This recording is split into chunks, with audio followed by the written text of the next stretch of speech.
मी Mohan Manikrao Borse, police निरीक्षक, Akole police station. काल दुपारी मला खात्रीशीर बातमी भेटली की देवठाण गावामध्ये कॅनवाजवळ आंब्याच्या झाडाखाली वनराईमध्ये काही इसम हद्दीचा जुगाराचा खेळ खेळत आहेत.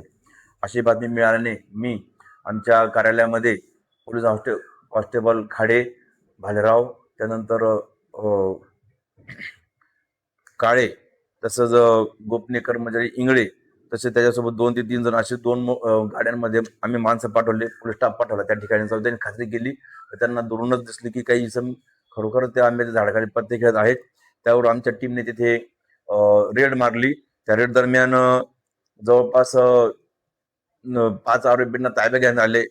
त्यांचे नाव सुनील केशव यलमामे, मच्छिंद्र सखाराम जोरबर, त्यानंतर राजेंद्र चंद्रभान सोनवणे, दिलीप विश्वनाथ जोरबर व नामदेव मारुती शेळके अशा इसमांना आम्ही मुद्देमासह ताब्यात घेतला आमच्या टीमने.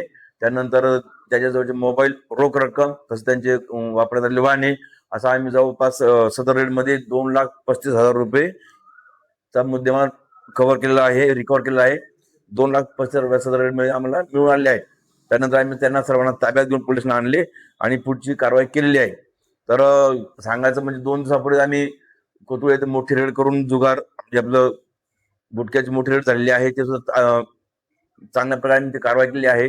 त्याच्या आधी एका महिन्यामध्ये जवळपास आम्ही 53 रेड करून 53 आरोपींना आम्ही ताब्यात घेतले होते. दारूचे 53 रेड झालेले आहेत. त्यानंतर जुगाराच्या भरपूर रेड झालेल्या आहेत. त्यानंतर गुटख्याच्या वेळी आम्ही व्यवस्थित रेड करत असतो.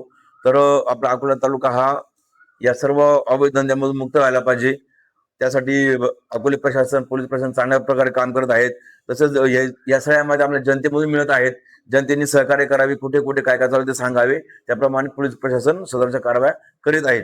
त्यामुळे सर्व मला जनतेला विनंती आहे की ज्यांना ज्या काही माहिती मिळत असतील त्यांनी थेट म्हणजे माझा पोलीस स्टेशन नंबर असो किंवा आमचा वैयक्तिक नंबर असो याच्यावर बिनधास्तपणे त्यांनी फोन करावा.